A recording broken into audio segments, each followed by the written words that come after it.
The morning of October 15, 2019, was like any other for Tasha Williams. The sun rose gently through the classroom windows, casting soft rays across the desks, the quiet hum of distant conversations blending with the scent of chalk and paper.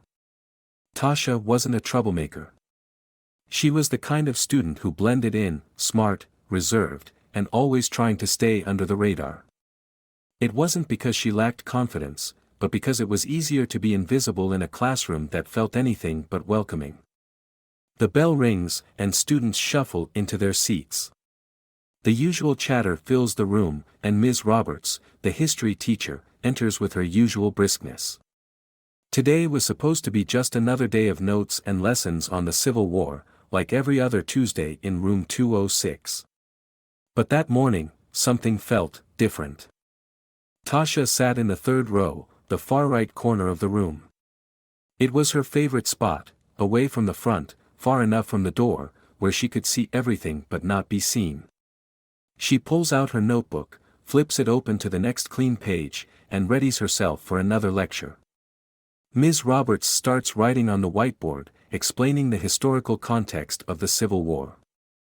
Her classmates are a mix of familiar faces, some of them friendly, others indifferent, a few who'd stare at her when they thought she wasn't looking. Tasha had always been one of the few black students at Riverdale High School. The rest of the class was predominantly white, with only a handful of other students from diverse backgrounds. It wasn't something she thought about much, not when she was sitting with her head buried in her textbooks. She just wanted to get through the day without drawing attention to herself. As Ms. Roberts begins speaking about the causes of the Civil War, Tasha lets her eyes wander to the window.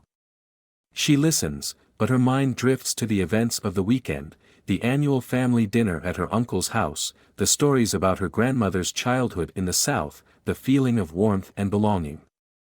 She thinks about her dad, Principal William Williams, a man who had worked his entire life to get to where he was. He wasn't a perfect father, but he worked hard to make sure Tasha never felt less than anyone else. It wasn't always easy. Being black in a predominantly white community came with its own set of challenges, but her parents had prepared her for it. Always be better. Always stay calm. Tasha's daydream is interrupted when Ms. Roberts turns her attention to the class, her voice rising slightly as she calls on students to answer questions. It's not an uncommon practice in Ms. Roberts' class, but today, something shifts. Ms. Roberts points directly at Tasha. "Let's see if Tasha knows the answer," Ms. Roberts says, her voice just a little too loud. Tasha's eyes snap up from her notebook, and for a brief moment, she feels every pair of eyes in the room on her. The air grows still. It's not like she hadn't been paying attention, but she wasn't prepared to be singled out today. Tasha's voice is soft, almost lost among the rising tension in the room. Ms. Roberts doesn't give her much time. "Go ahead, Tasha, tell us why the South resisted change during the Civil War. What was their real motivation?" Tasha's fingers grip the edge of her desk as she gathers her thoughts. "Okay, just answer the question." "You know this," she tells herself. She clears her throat. They resisted because they wanted to preserve their economic system based on slavery. It was about power and control. The answer is right. Ms. Roberts nods, but there's a noticeable pause before she responds. Yes, exactly. Power and control. Now, I know that might seem like an outdated system to some of you, but it's important to understand how those ideologies still. And that's when it happens. The words come out of Ms. Roberts' mouth, almost as an afterthought, like it's a casual comment to the class. But for Tasha, they cut through the air like a knife. "Of course," Ms. Roberts adds, smiling to herself, "we don't have slavery anymore. But you know, sometimes I wonder if we're still holding on to some of those old ways of thinking. I mean, look at how people still see certain groups today. It's kind of funny, isn't it? How some people never really escape their biases." There's an awkward silence in the room. No one knows how to react. Tasha freezes. She doesn't know if anyone else caught the slip, how Ms. Roberts seemed to be implying something about her in the middle of a lesson on history. The comment stings. But Tasha doesn't say anything. She can't. She's too stunned to respond, and in this moment, she feels every inch of her skin burn with a quiet humiliation. The room feels smaller now, suffocating even. The words hang in the air like smoke, unspoken, but still so heavy. Ms. Roberts moves on with the lesson, as if nothing happened. The students continue to look at the board, writing down notes. But Tasha stays there, frozen in place, her heart racing. Her mind, however, isn't focused on the lesson anymore. It's only on one question. Did she just make a racial comment? The next few minutes blur by. She doesn't hear the rest of the lesson. Instead, she feels a pit grow in her stomach, and the quiet whisper of doubt creeps in. Had Ms. Roberts meant it? Was she the target? Tasha's hand tightens around the edge of her desk. Stay calm. Don't let her see you upset. But the truth is, she's never felt more exposed. The bell rings, and just like that, the classroom empties. The tension in the room evaporates, replaced by the chatter of students heading off to their next class. Tasha remains behind for a moment, gathering her things slowly, unsure of what to do next. She's lost in thought, her mind racing with questions and feelings she's not sure how to voice. By the time she walks out of room 206, the air feels different. It's the same hallway, the same buzz of students hurrying to their next classes, but Tasha feels distant from it all. She doesn't know it yet, but this moment, the one she'll replay over and over in her mind, will mark the beginning of something that will change everything. The world outside is moving forward, and yet, for Tasha, something has shifted. Before we continue with what happens next, take a moment to think, how many times have we witnessed small moments like this in our own lives, when something was said, a glance exchanged, a joke made, and we weren't sure if it was meant for us, or if it was just off. Let's pause here for a second. If you're finding this story as powerful as we think you will, don't forget to subscribe to the channel. We'll be right back, and things are about to get much more complicated for Tasha. Stay with us. The next day, the class starts the same way. The hum of the students talking, the soft rustling of notebooks, the routine buzz of the school day. Tasha steps into room 206, still carrying that heavy feeling from yesterday. She's trying to push it away, it was just a comment. Don't overthink it. Don't make it bigger than it is. She keeps telling herself that as she walks to her desk, her eyes catching the familiar faces of her classmates.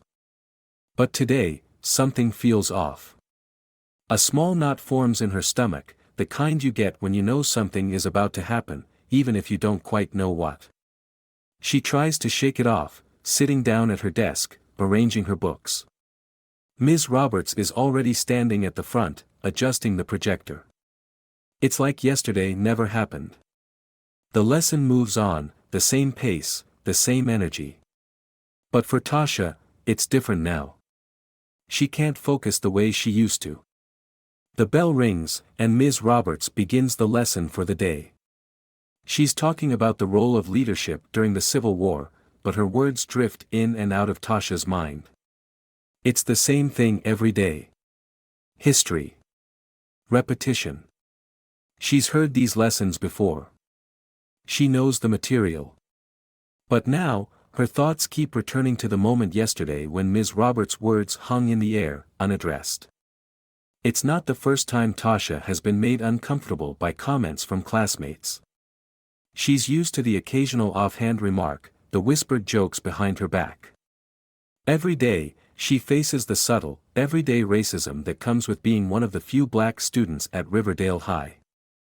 But that's always been something she could ignore. It was small. Insignificant. Until yesterday. Today, it feels different. It's like that small comment about old ways of thinking is still reverberating in her mind, and no matter how much she tries to push it away, it's still there. Ms. Roberts picks up the lesson again, this time asking the class about the impact of leadership during the war.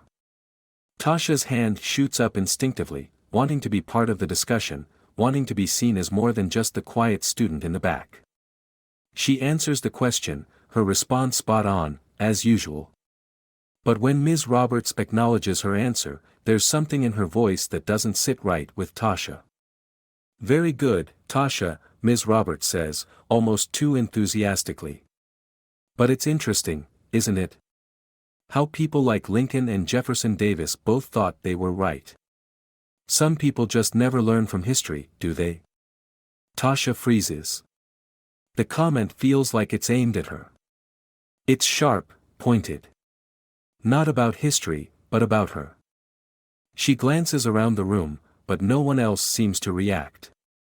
The class is focused, taking notes, as if nothing is happening. Tasha feels her throat tighten, her palms starting to sweat. That same knot in her stomach grows tighter. She shifts in her seat, looking down at her notebook, but her hand grips the pen so hard her fingers hurt. Did I hear that right? The words echo in her head. Did she just say that to me? For a moment, Tasha tells herself to let it go. Maybe I'm overreacting. Maybe it's nothing. She's been taught her whole life to pick her battles, to stay calm, not to make a scene. She doesn't want to be the angry black girl in class. She doesn't want to be a stereotype. But the truth is, the comment stung. And it felt like it was directed straight at her, like Ms. Roberts was calling attention to her, pointing out something that no one else had noticed. It's like Tasha was being reminded, once again, that she was different. The lesson drags on. Tasha can't concentrate anymore. Her mind is swirling. It's hard to focus on the words coming out of Ms. Roberts' mouth when all she can think about is the comment. Some people just never learn. The bell rings. The students file out of the room, heading to their next class. Tasha lingers behind, packing her things slowly, unwilling to leave just yet. Her heart is still racing. Her head feels foggy, like she's underwater. She's not sure if she's imagining things, but she can't shake the feeling that Ms. Roberts was deliberately singling her out again. Finally, Tasha stands up, slipping her notebook into her bag. She's almost out the door when Ms. Roberts calls out to her. "Tasha, can you stay for a moment?" Her breath catches in her throat, and her feet stop moving, just for a second. What now? She turns, unsure what to expect. Ms. Roberts is standing by her desk, her hands folded in front of her. There's no smile on her face now. Instead, there's a kind of forced calm. "I just wanted to talk to you for a second," Ms. Roberts says. "You've been quiet in class recently. Everything okay?" Tasha feels a wave of frustration wash over her. The question sounds innocent enough, but Tasha knows exactly what Ms. Roberts is asking. It's not about her well-being, it's about her behavior. Ms. Roberts is trying to make it seem like Tasha is overreacting. She wants her to justify her discomfort, to explain why she's not responding the way Ms. Roberts expects. Tasha takes a deep breath, trying to steady her thoughts. "I'm fine, Ms. Roberts," she says, forcing a smile that feels more like a grimace. "Just focusing on the lesson." Ms. Roberts nods, her eyes narrowing slightly. "Well, if you ever feel like you're having trouble, just let me know. You can always come to me after class, all right?" Tasha nods. "Okay, thank you." She doesn't wait for any more conversation. She turns and walks out of the room, her heart pounding, her mind racing.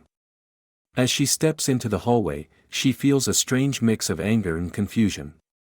She knows something isn't right. The weight of the past 2 days feels heavy, and it's only getting harder to ignore. The next few days feel like a blur. Tasha goes through the motions, class, homework, dinner with her family, but there's a lingering tension that she can't shake. Ms. Roberts' words, the way she pointed out Tasha in front of the class, the comment about never learning, it all keeps playing over and over in her mind. Her friends have noticed, too. "What's up with you lately?" her friend, Sarah, asks during lunch. "You've been kind of quiet." Tasha shrugs. "I'm just tired." But the truth is, it's more than just being tired. It's more than just a teacher making an offhand comment. It's the feeling of being singled out, like she's constantly being judged for things she can't control. It's the feeling of being an outsider. It's at this point, as we're getting deeper into Tasha's experience, that we need to ask, how many times do we let small moments pass by without truly questioning them? How many times do we ignore the warning signs, hoping they'll go away? Tasha didn't speak up. She didn't stand up for herself when she probably should have. But sometimes, silence is the only thing you can hold on to in the moment. The next few days feel like a constant low hum in Tasha's chest, like a piece of static that won't go away. She drags herself through the motions of school, just trying to make it through each day without attracting attention. She hasn't told anyone about what's been happening. Not her friends. Not her parents. She's been taught to just keep her head down and stay out of trouble. But that's getting harder. It's a Wednesday afternoon, and Tasha's in the middle of another routine class with Ms. Roberts. The lesson is about the Reconstruction era, more history, more dates, more facts, but Tasha's mind isn't on the subject matter. It's on something else. The way Ms. Roberts looks at her now, like she's a puzzle that needs solving, or worse, a lesson to be taught. Tasha hasn't forgotten the comment from last week. The "some people just never learn" comment still echoes in her head. It wasn't just about history. It was about her.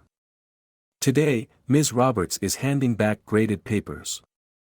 As she hands Tasha her test, the teacher's fingers brush lightly against her wrist. Tasha flinches, but the touch is so subtle, so quick, that no one notices. Except for Tasha. Her heart skips a beat, and she feels her chest tighten again. "Good job, Tasha," Ms. Roberts says, her voice a little too sweet, a little too rehearsed. "You're improving." Tasha forces a smile and nods, but the words fall hollow. It's not the compliment she's reacting to. It's the way Ms. Roberts is watching her, like she's waiting for something, waiting for Tasha to react, to say something, to do something. But Tasha knows that the more she says, the more she'll be putting herself under a microscope. And right now, all she wants to do is fade into the background. The class continues, and Tasha tries her best to keep up. But everything feels wrong. The way Ms. Roberts's voice rises when she calls on her, the way her gaze lingers just a second too long. Tasha's sense of discomfort grows as the class drags on, her mind fighting between wanting to leave and needing to get through just one more class without causing a scene. The tension mounts. Then, during a quiet moment of class, Ms. Roberts decides to show a short video about the aftermath of the Civil War. As the projector whirs to life and the first few images flash on the screen, Tasha's stomach drops. The footage is filled with old photographs from the Reconstruction era, images of black families, some living in poverty, others struggling to make a life in a country that had just torn itself apart. Then, the video shifts to modern-day footage, protesters, civil rights activists, clips of police brutality in the news. Ms. Roberts watches the video, nodding as if she's approving of the content, but then she says something that makes Tasha's blood run cold. "Some things never change," Ms. Roberts comments dryly. "People still don't know their place. Even in today's society, you can see how much people have failed to learn." Tasha feels a cold sweat break out across her back. It's not the first time she's heard something like this, it's the same kind of rhetoric she's dealt with her whole life. The "I'm not racist, but" type of comments. But this time, it's different. This time, it's personal. Tasha looks around the room, hoping someone else will notice. But no one does. The students are still absorbed in the video, some taking notes, others half listening. They don't know what's happening. They don't feel the weight of those words hanging in the air. Ms. Roberts continues, oblivious to the storm she's stirring in Tasha's chest. You know, she says, some people in history just didn't know how to move forward. And I feel like today, we're still seeing some of that in action. We have people who think they're entitled, like they're owed something. It's pathetic, really. Tasha's hands are trembling now. Her eyes are fixed on the screen, but the images blur as anger rises in her chest. What does she mean by that? Who is she talking about? Her pulse quickens, and she grips the edge of her desk so tightly that her knuckles turn white. For a moment, she wonders if anyone else is feeling what she's feeling right now. She wants to stand up, to scream, to tell Ms. Roberts exactly what's been eating at her for the past week. But the words are stuck in her throat. She looks at the clock, just a few minutes left. The class is almost over. She can make it through this. But then Ms. Roberts does something that pushes Tasha over the edge. Well, I guess we all know what kind of people those are, don't we? Ms. Roberts says, her voice casual, almost conversational, as if she's just making an observation. And there it is. The words hang in the air, heavy and sharp. Tasha feels the entire room close in on her. It's not just the words that hurt. It's the tone. The way Ms. Roberts made it so clear, that she was talking about Tasha, and people like her. The class ends, and the bell rings, but Tasha doesn't move. She stays seated, rooted to her chair, her chest rising and falling with shallow breaths. Her body is on autopilot. Her mind is screaming. Students leave the room, but Tasha doesn't notice. She hears the clatter of footsteps, the low hum of voices in the hallway, but everything feels muffled. All she can focus on is the overwhelming, burning frustration that has been building inside her since that first comment, since the touch on her wrist, since the tone of Ms. Roberts' voice. Finally, she stands, her legs unsteady as she makes her way to the front of the classroom. Ms. Roberts is at her desk, gathering papers, oblivious to the storm that's about to hit. Tasha's hands are shaking as she steps up to the desk. Her heart pounds in her ears. She doesn't know what she's going to say, but she knows that if she doesn't say something now, she'll never have the courage to do it. Ms. Roberts, she says, her voice trembling but firm. What you said today, it wasn't okay. Ms. Roberts looks up, startled. Her eyes narrow as if she's not sure what Tasha is talking about. What do you mean? I mean, the things you said in class, Tasha presses, trying to keep her voice steady. About people like me. The way you talked about us. You can't just say stuff like that. Ms. Roberts blinks. For a moment, she doesn't say anything. Then, in the calmest voice, she responds, Tasha, I don't know what you're talking about. I didn't say anything wrong. But Tasha isn't backing down. You did. You said things about my people like we're the problem. You can't just talk about us like we're invisible. Like we don't matter. Ms. Roberts stands up from her desk, her face changing from confusion to something else, defensiveness, maybe.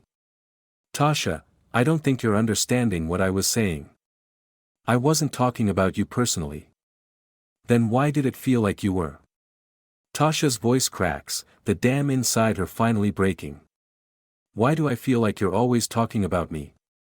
Every single time. Why is it always me in your class? Ms. Roberts stares at her, and for the first time, there's a flicker of something in her eyes. Guilt? Regret? But she quickly masks it, brushing off the moment with a tight smile. You're overreacting, Tasha. I was talking about history. Not you. Not anyone specific. Tasha shakes her head. I'm not overreacting. You don't get it. You never did. She turns on her heel and walks out, her body shaking with the adrenaline of finally confronting Ms. Roberts, but her heart heavy with the realization that things may never be the same again. Tasha crossed that line today. But was it too late? The walk home that afternoon feels different. Every step, every sound, seems to echo louder than usual. Tasha's head is spinning, her thoughts a tangled mess.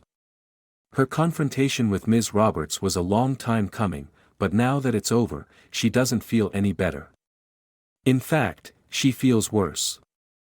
The words she said to Ms. Roberts are still rattling around in her mind. You don't get it.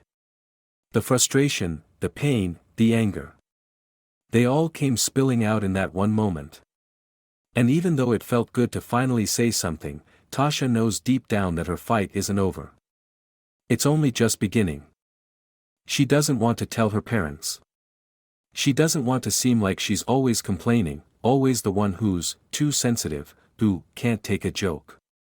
Her mom has always told her to rise above it. To ignore the small things. Pick your battles, her mom always says. But this feels different. This feels bigger. She's not sure if she can keep quiet anymore. That evening, after a quiet dinner with her family, Tasha retreats to her room, her mind still racing.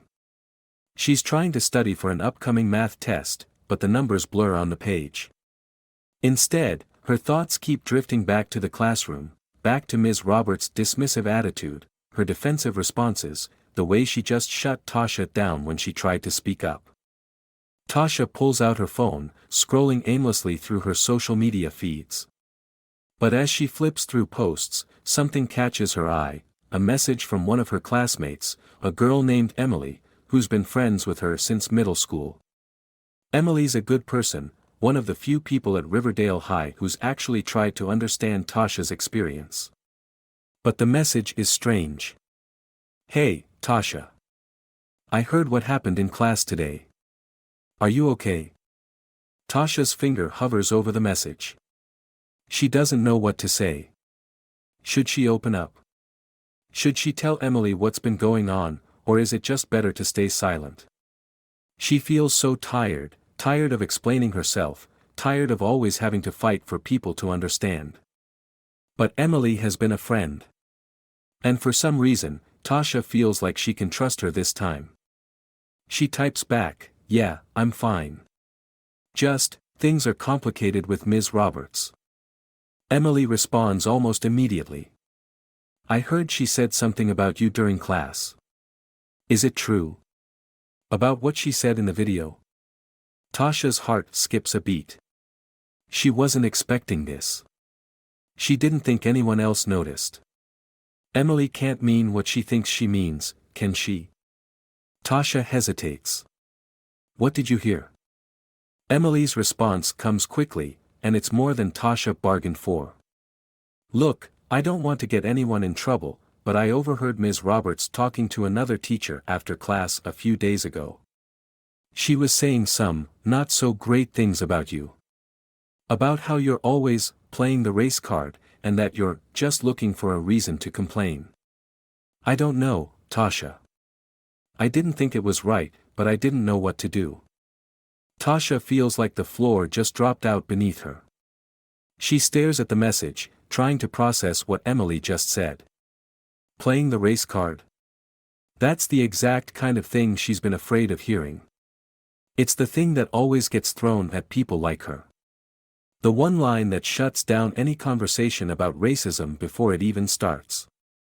The one thing that tells her she's being too sensitive. But hearing that Ms. Roberts, of all people, had said it, about her, sends a shock through her body.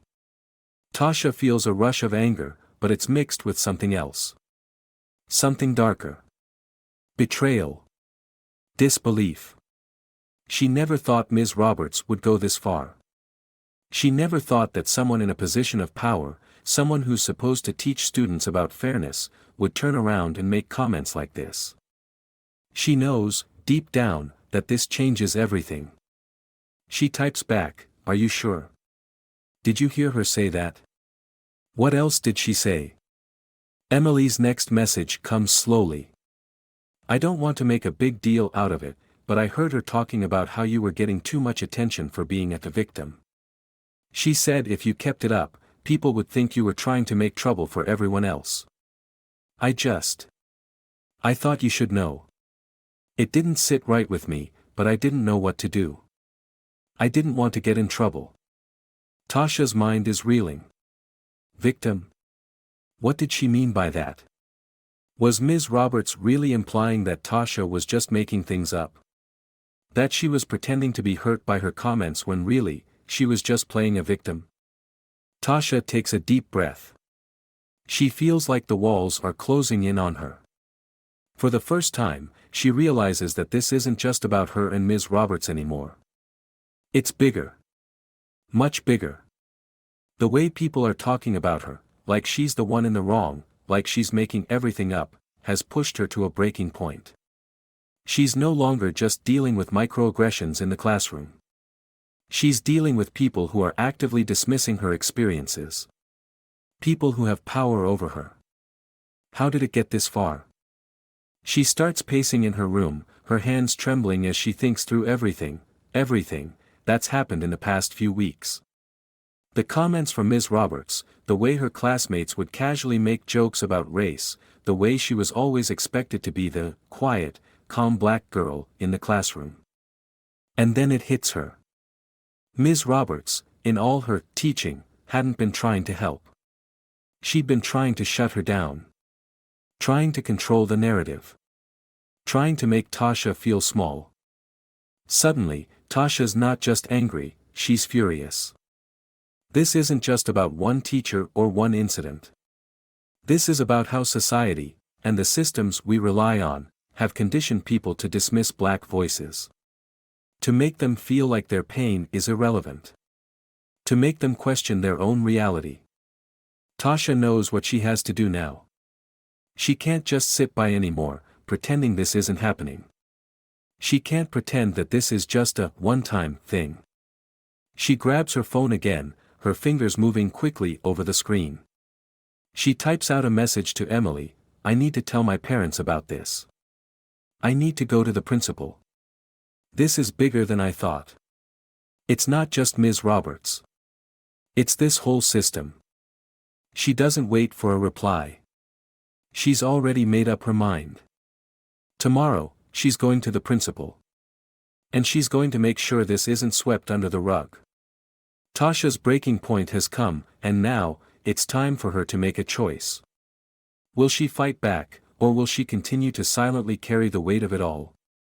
Tomorrow will be the day when everything changes. The following morning, Tasha wakes up with a sense of resolve, an unfamiliar strength coursing through her veins. For the first time in a long time, she doesn't feel afraid of what's ahead. She feels ready. There's a weight on her chest, of course, but it's no longer the kind of weight that paralyzes her. It's the kind of weight that makes you stand taller, because it's the weight of truth. And truth has a way of changing everything. She gets dressed quickly, her uniform tight against her skin. But even though she's physically ready, her mind is racing. She's been through countless scenarios in her head, imagining what might happen when she walks into the principal's office. What will Mr. Anderson say when she tells him everything? What if he doesn't believe her? What if he sides with Ms. Roberts? Tasha can feel the fear creeping back in, but she forces it down. She can't back out now. She knows what she has to do. By the time she's sitting at her desk in homeroom, the bell rings, and her heart begins to pound. She hasn't told anyone else what she's about to do, not even Emily. She doesn't want to get anyone else involved until she knows for sure what's going to happen. But she can't shake the feeling that, once she takes this step, there's no going back. The morning passes in a blur. Teachers drone on, students chatter, but Tasha feels completely detached from everything around her. Her mind is already focused on the meeting with the principal. She hasn't told her parents yet, she hasn't had the courage. It feels like too much to handle in one day. Finally, the bell rings for lunch. Tasha grabs her things, walking quickly toward the office. She pauses outside the principal's door for a long moment, staring at the polished wood, her stomach twisting into knots. She takes a deep breath, knocking softly before stepping inside. Mr. Anderson is sitting behind his desk, his usual calm demeanor on display as he looks up from his papers. But there's a sharpness in his eyes when he sees Tasha standing in the doorway. "Come in, Tasha. What's on your mind?"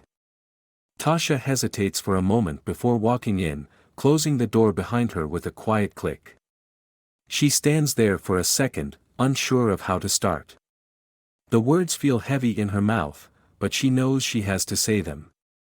"I need to talk to you about Ms. Roberts," she says, her voice steady but low. "I've been dealing with some things in class, and it's gotten really bad." Mr. Anderson nods, folding his hands in front of him. "I'm listening.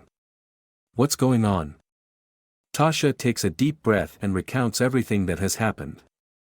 The comments, the passive-aggressive remarks, the way Ms. Roberts has treated her differently compared to the other students. She tells him about the incident with the video, the way Ms. Roberts dismissed her feelings, and the final straw, the overheard conversation where Ms. Roberts called her a victim and claimed she was playing the race card. As she speaks, Mr. Anderson listens intently, his expression unreadable. Tasha's nerves start to get the better of her, but she forces herself to continue, pushing through the lump in her throat. She's tired of being dismissed. Tired of letting people like Ms. Roberts control her narrative. When she finishes, Mr. Anderson leans back in his chair, his hands clasped in front of him. "Thank you for sharing this with me, Tasha. I can tell you've been holding a lot inside." Tasha nods, trying not to show how much she's shaking inside.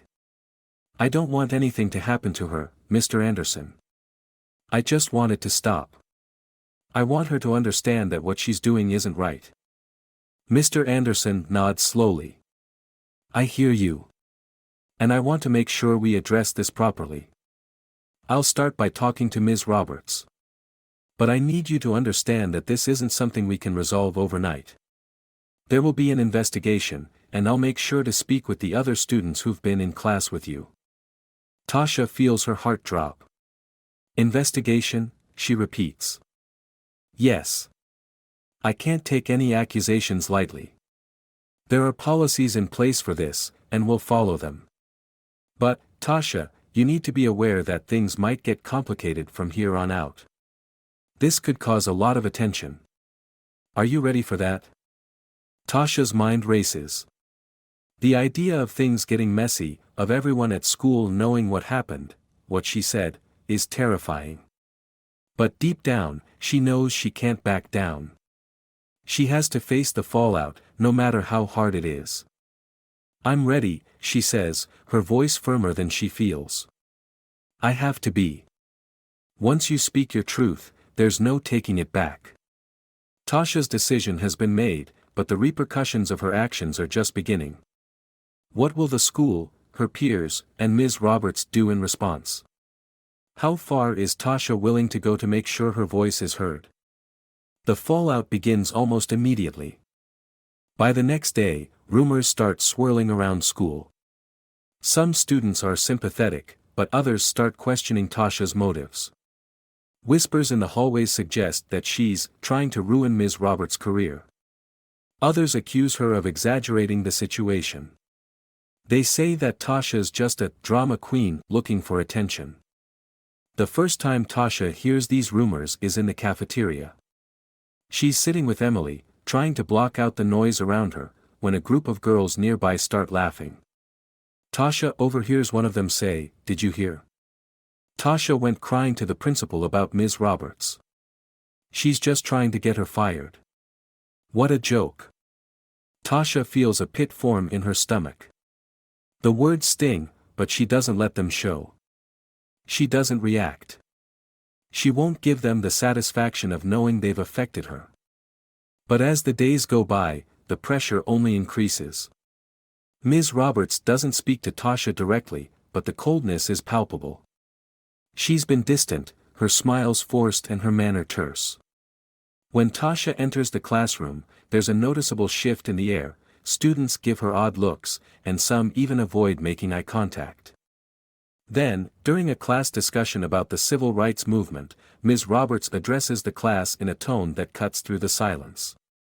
"I know we've been talking about the fight for justice," she says, her eyes lingering on Tasha. But not every complaint is worth listening to. Not every story needs to be shared. Sometimes, people want to make their own battles bigger than they are. Tasha feels the heat rise in her chest. Ms. Roberts is clearly talking about her, and it's a slap in the face. But this time, she doesn't stay silent. Tasha stands up, her voice calm but steady. Ms. Roberts, I don't think you're the right person to be talking about justice. Not anymore. The room falls silent. Ms. Roberts looks at her with a hard expression, but she doesn't respond. Tasha can feel the weight of everyone's gaze on her. She knows what's at stake now. There's no turning back. The fallout is real. It's happening right in front of Tasha's eyes. But with each confrontation, each moment of resistance, her resolve only strengthens. What will happen when the story spreads beyond the walls of the school? What happens when the power dynamics shift? The days following Tasha's confrontation in class feel like a blur. Word of what happened with Ms. Roberts spreads quickly, and soon, the tension around school becomes palpable. Some students rally behind Tasha, applauding her courage to speak out against what they see as a long-standing issue. Others, though, grow colder. Rumors continue to circulate. The whispers of drama queen and troublemaker don't stop, but now there's an undeniable shift. The students who once kept their heads down are now starting to question what's really going on. Tasha feels this change in the air. It's subtle at first, but she starts to notice the little things, the supportive glances from a few classmates who had never noticed her before, the quiet conversations between students that abruptly stop when she walks by, and, most of all, the way some teachers start to behave differently. They seem to be keeping their distance. It's like the school is holding its breath, unsure of how to respond to what's happening. A few days after her confrontation in class, Tasha is called to the principal's office again. She doesn't feel the same sense of dread she felt the first time. Instead, there's a calm in her chest. Whatever happens, she knows she's done the right thing. Mr. Anderson is sitting behind his desk, looking more serious than usual. He motions for Tasha to sit, and she does, her palms slightly sweaty but her expression steady. Tasha, thank you for coming. I wanted to update you on the situation, Mr. Anderson begins, his voice low. After hearing your concerns, I initiated an investigation. I've spoken with several students, including some who've been in Ms. Roberts' class for the last few months. I've also reviewed some of the lessons and materials she's been using. It's clear that this situation has created a divide, and we take these allegations seriously. Tasha's heart skips a beat. She knows what's coming, but hearing it aloud feels different. This isn't just about her anymore. This is about an entire system, an entire culture that's been allowed to continue without question. We've decided that Ms. Roberts will be put on administrative leave while we further investigate the situation, Mr. Anderson continues. We'll be looking at her behavior in the classroom, her treatment of students, and whether any of the allegations against her are substantiated. I want to assure you, Tasha, that this school is committed to providing a safe and supportive environment for all students. And that includes making sure that racial discrimination, in any form, is not tolerated. Tasha nods, but her mind is swirling. Part of her feels vindicated, like she's won. But another part of her feels uncertain. The words administrative leave echo in her mind. Does that mean Ms. Roberts will return to teach again? What kind of investigation will really happen? What will it all mean in the end? Thank you, Tasha manages to say, her voice a little shaky. I just wanted to make sure people knew what was going on.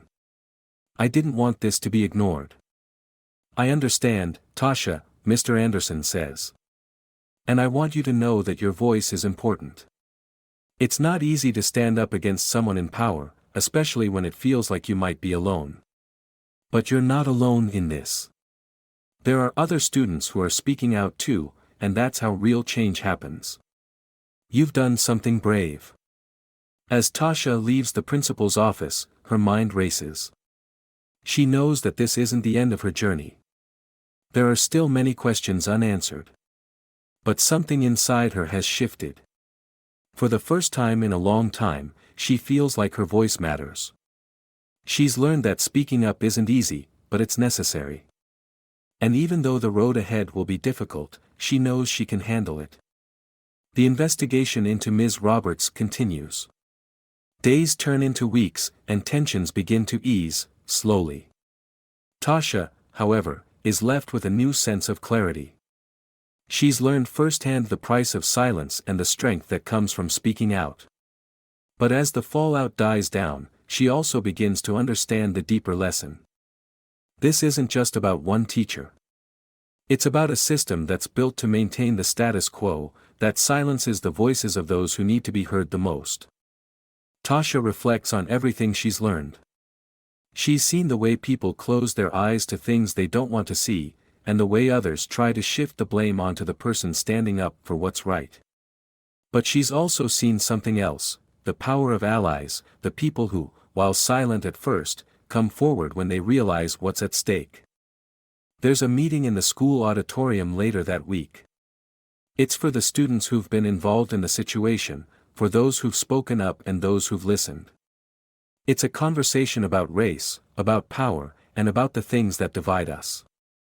Tasha isn't sure what to expect, but as she walks into the auditorium and sees a sea of faces, some familiar, some not, she feels a sense of pride. This is bigger than her. This is about a community coming together to do better. As she takes a seat among her peers, Tasha realizes something important. The real change doesn't come from one person's actions. It comes from a collective effort, from the voices that stand together and demand justice, even when it feels like the world is working against them. There's no simple resolution, no neat ending to this story. But there is hope. There is understanding. And, most importantly, there is the recognition that silence will no longer be the default. The journey isn't over. It's only just begun. Tasha has learned that change starts with one person speaking up. But it continues with all of us listening, learning, and standing together. And so, as the dust begins to settle, we ask you, when you see something wrong, will you remain silent? Or will you, too, find the strength to speak up? Stay with us for more stories. And remember, your voice matters.